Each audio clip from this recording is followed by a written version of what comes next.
வணக்கம் நேயர்களே, ஃபீபாவின் இன்றைய காலை தியானத்திற்காக உங்களை அன்புடன் வரவேற்கிறேன். ஃபீபா நேயர்களுக்கு அன்பின் வாழ்த்துக்கள். இந்த நாளிலே ரோமருக்கு எழுதின நிருபம் 3வது அதிகாரம் 23, 24 வசனங்களை வாசித்து தியானிக்கலாம். எல்லாரும் பாவம் செய்து தேவ மகிமையற்றவர்களாகி இலவசமாய் அவருடைய கிருபையினாலே கிறிஸ்து இயேசுவில் உள்ள மீட்பை கொண்டு நீதிமான்கள் ஆக்கப்படுகிறார்கள். இது நம்மை பிரித்தெடுத்து நீதிமான்களாக ஆக்கும் கிருபை என்று சொல்லி நாம் அந்த தலைப்பிலே சிந்திக்கலாம். நீதிமான்கள் என்றால் யார்?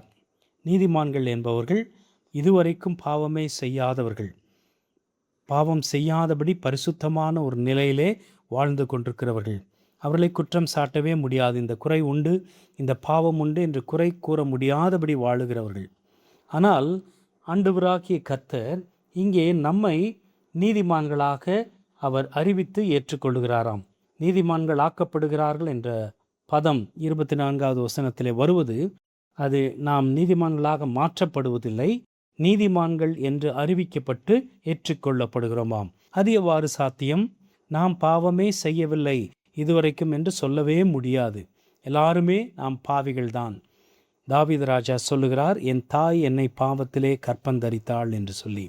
தாயின் வயிற்றிலிருந்தே பாவ சுபாவத்தோடு பிறந்தவர்கள் நீங்களும் நானும். எனவே பாவம் இல்லை என்று சொல்லி ஒருவருமே சொல்ல முடியாது. எல்லாருமே பாவம் செய்து தேவ மகிமையை இழந்து போனவர்களாக இருக்கிறோம். ஆனால் இந்த கிருபை எவ்வாறு வழங்கப்படுகிறது என்றால் இலவசமாக கொடுக்கப்படுகிறது என்று சொல்லி நாம் பார்க்கிறோம். தேவனை விட்டு விலகி போன, தேவ சமூகத்தை அவமதித்து சென்ற, தேவனிடமிருந்து தன்னை பிரித்து கொண்ட மனிதனை தேவன் தேடி சென்று அருளியதுதான் கிருபை என்று சொல்லி நாம் பார்க்கிறோம். இந்த கிருபை எதனை சார்ந்திருக்கிறது? கிறிஸ்து இயேசுவில் உள்ள மீட்பை சார்ந்திருக்கிறது. மத்தேயு 11வது அதிகாரம் 28வது வசனத்தில், வருத்தப்பட்டு பாரம் சுமக்கிறவர்களே நீங்கள் எல்லாரும் என்னிடத்தில் வாருங்கள், நான் உங்களுக்கு இளைப்பாறுதல் தருவேன் என்று ஆண்டவராகிய இயேசு கிறிஸ்து சொல்லுகிறார்.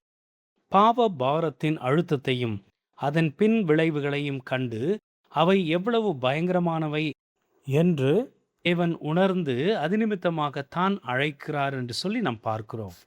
அதே தேவன் திரள் கூட்டமான ஜனங்களை கண்டபோது அவர்கள் மேய்ப்பெண்ணில்லாத ஆடுகளைப் போல இருக்கிறார்கள் என்று கண்டு அவர்கள் மேல் மனதுருகினார் என்று கூட பல இடங்களிலே நாம் வாசிக்கிறோம். பாவத்திற்கு பிராயச்சித்தமாக தம்மையே கிருபாதார பலியாக ஈந்தவர் நம்முடைய ஆண்டவராகிய இயேசு கிறிஸ்து. 1 யோவான் 2வது அதிகாரம் 2வது வசனம், நம்முடைய பாவங்களை நிவர்த்தி செய்கிற கிருபாதார பலி அவரே. நம்முடைய பாவங்களை மாத்திரமல்ல, சர்வலோகத்தின் பாவங்களையும் நிவர்த்தி செய்கிற பலியாய் இருக்கிறார். நம்முடைய ஆண்டவராகிய இயேசு கிறிஸ்து மனுக்குலத்துக்கு பாவம் மன்னிப்பை அருளி தேவனது நீதியை நமக்கு வழங்குவதற்காக சிலுவையிலே மரித்தார். இங்கே சொல்லப்பட்டிருக்கிற நீதிமான்களாக அறிவிக்கப்பட்டு ஏற்றுக்கொள்ளப்படுதல் என்பது ஆண்டவராகிய இயேசு கிறிஸ்துவின் பரிசுத்த தன்மையை, அவருடைய நிறைவான வாழ்க்கையை நம்முடைய கணக்கிலே வைத்து, பாவிகளாகிய நம்முடைய கணக்கிலே அந்த பரிசுத்தத்தை வைத்து நம்மை பரிசுத்தவான்களாக ஆண்டவர் ஏற்றுக்கொள்கிறார்.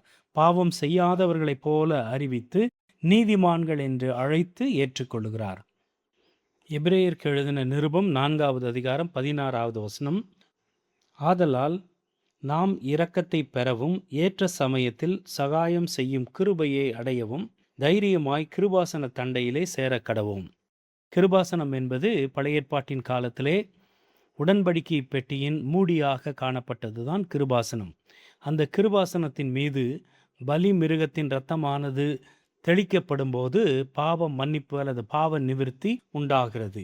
எனவே புதிய ஏற்பாட்டிலே கூட பாவங்களை மன்னிக்கிற கிறிஸ்துவே நம்முடைய கிருபாசனமாக காணப்படுகிறார்.